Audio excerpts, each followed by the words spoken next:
प्यारे बच्चों, सुप्रभात।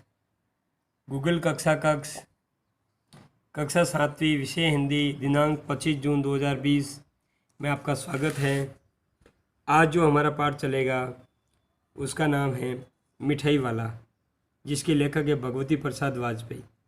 प्यारे बच्चों, मिठाई वाला यानी मिठाई बेचने वाला, मिठाई बेचने वाला। हमारे गली मोहल्ले में कई प्रकार के फेरी वाले लोग आते हैं।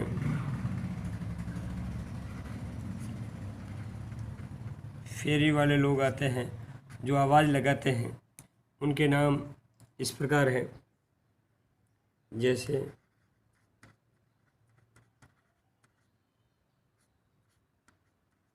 खिलौने वाला,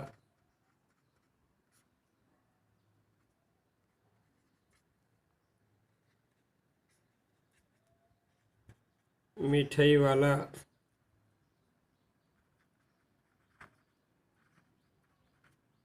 अखबार वाला,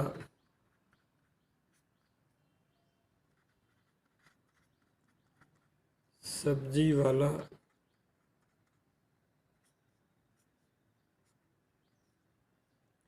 आदि कई प्रकार के लोग आते हैं जो फेरी लगाते हैं। आज अपन खिलौने वाले, मिठाई वाले के बारे में पढ़ेंगे।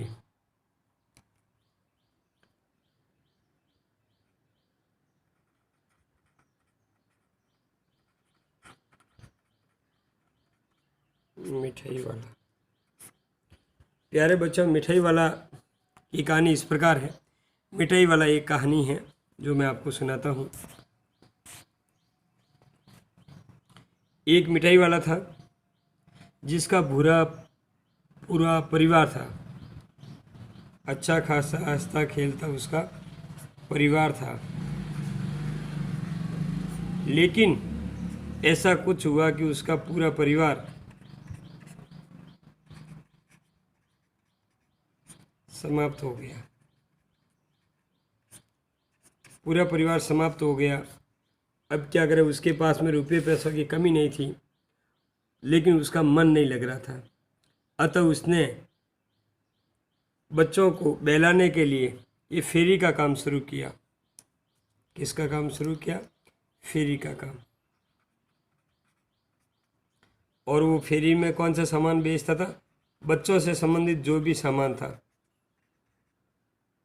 बच्चों से संबंधित जो भी सामान था उनको बेचता था।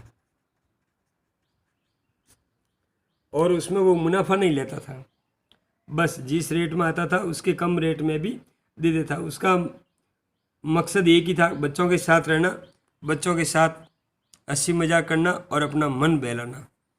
इस प्रकार से वो करता गया। कभी वो मिठाई बेचता था, कभी वह 2-4 महीनों के बाद मुरलियाँ बेचता था, और कभी खिलौने बेचता था। उसी नगर में एक विजय बाबू रहते थे। नाम है विजय बाबू, और उनकी पत्नी का नाम है रोहिणी, और उनके बेटे हैं चुन्नू मुन्नू। चुन्नू मुन्नू जैसे ही आवाज़ सुनते थे, चुन्नू मुन्नू दौड़ करके आ जाते थे फेरी वाले के पास, और वो बहुत सस्ते दामों में ये सब देता था। कभी मुरलियाँ बेचता था, कभी खिलौने बेचता था, कभी मिठाई बेचता था। तो चुन्नू मुन्नू जब 2 पैसों के अंदर मिलता था तो रोहिणी कहती थी, इतने सस्ते दामों के अंदर ये कौन दे रहा है? ऐसा कौन है? उनको लग रहा था कोई ऐसा तो नहीं है जो बच्चों को चुरा के ले जाए। एक बार रोहिणी ने उनसे पूछ ही लिया कि भाई साहब, आप इतने सस्ते में ये सामान क्यों दे रहे हो? मुरली वाला, खिलौने वाला, मिठाई वाला कुछ बोला नहीं। रोहिणी ने ज़्यादा पूछा, तब मिठाई वाले ने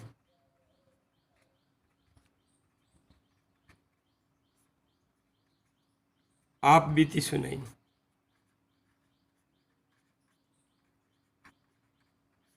आप बीती सुनाई यानी जो अपनी घटना थी उसको पूरा बता दिया। ये सुनकर के उसकी आंखों में पानी आ गया। किसके? मिठाई वाले के आंखों में पानी आ गया। उसकी आंखें भर गई मिठाई वाले की। इतने में चुन्नू मुन्नू आ गए। और उन्होंने कहा कि मिठाई वाले मिठाई दो। तो मिठाई वाले ने 2 पुड़ियाँ उनको पकड़ा दी, 2 पुड़ियाँ मिठाई वाले को पकड़ा दी। और रोहिणी और दादी माँ ने उनको पैसे देने का खूब प्रयास किया, लेकिन उस मिठाई वाले ने पैसा नहीं लिया और वो दोनों बच्चों को हाथ में पुड़ियाँ पकड़ा करके चला गया। इस प्रकार से ये मिठाई वाली कहानी है, जिसमें बच्चों के साथ में व्यक्ति मन बहलाता है। कितना भी कठोर दिल का आदमी हो, अगर वो बच्चों के साथ रहता है तो उसका हृदय भी पिघल जाता है। कितना भी उदास व्यक्ति हो और बच्चों के साथ में खेलता कूदता है तो उसका मन बहल जाता है, वो प्रसन्न हो जाता है, अपने दुख को भूल जाता है। अतः बच्चों की मुस्कान, बच्चों के साथ खेल कूद बहुत ही रमणीय है, बहुत ही सुंदर है, हृदय को निर्मल कर देता है, मन को प्रसन्न कर देता है। अतः बच्चे ही मुस्कान है, अतः बच्चों के साथ रहने से खुशी बढ़ती है। इस प्रकार की ये कहानी है। कल हम इसके आगे पढ़ेंगे। आप इस कहानी को एक बार याद करना। और एक प्रश्न देता हूँ मैं आज आपको कि अपनी गली में आने वाले फेरी वालों के नाम लिखो। मतलब किस किस प्रकार के लोग बेचने के लिए आते हैं। उदाहरण के तौर पे जैसे मिठाई वाला है, मुरली वाला है, गुल्फी वाला है, सब्जी वाला है, इस पर अखबार वाला है, ये सारा आपको करना है। ओके, धन्यवाद।